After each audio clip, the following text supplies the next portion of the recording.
آپ سے یہاں پر اہم خبر شیئر کرتے چلیں۔ اسلام آباد ہائی کورٹ نے سابق وزیر اعظم میاں محمد نواز شریف کی العزیزیہ ریفرنس میں سزا معطلی اور ضمانت کی درخواست سماعت کی، اور جس کے بعد انہوں نے انسانی بنیادوں پر عبوری ضمانت منظور کر لی ہے۔ آپ سے بڑی خبر شیئر کر رہے ہیں۔ اسلام آباد ہائی کورٹ نے سابق وزیر اعظم نواز شریف کی العزیزیہ ریفرنس میں سزا معطلی اور ضمانت کی درخواست پر سماعت کی، جس کے بعد انسانی بنیادوں پر ان کی عبوری ضمانت منظور کر لی گئی ہے۔ آپ کو بتائیں، مسلم لیگ نون کے صدر شہباز شریف کی جانب سے اسلام آباد ہائی کورٹ میں آج ایک درخواست دائر کی گئی تھی، جس میں میاں محمد نواز شریف کی سزا معطلی کی درخواست کو آج ہی سننے کی استدعا کی گئی تھی۔ آپ کو یہ بتاتے چلیں کہ اسلام آباد ہائی کورٹ میں اس درخواست میں شہباز شریف نے 11 رکنی اسپیشل میڈیکل بورڈ کی رپورٹ کو بھی اپنی درخواست کا حصہ بنایا تھا، جس پر اسلام آباد ہائی کورٹ کے چیف جسٹس اطہر من اللہ اور جسٹس محسن اختر کیانی پر مشتمل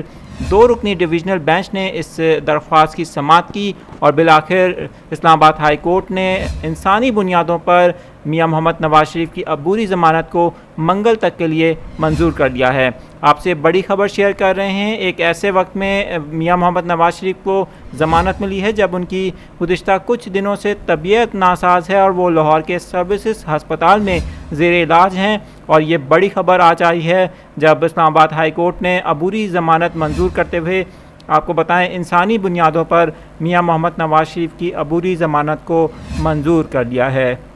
عدالت نے عبوری ضمانت کے لیے 20 لاکھ روپے کے 2 ضمانتی مچلکے جمع کرانے کا بھی حکم دیا ہے، اور ان کی ضمانت کو اب منگل تک کے لیے منظور کر لیا گیا ہے۔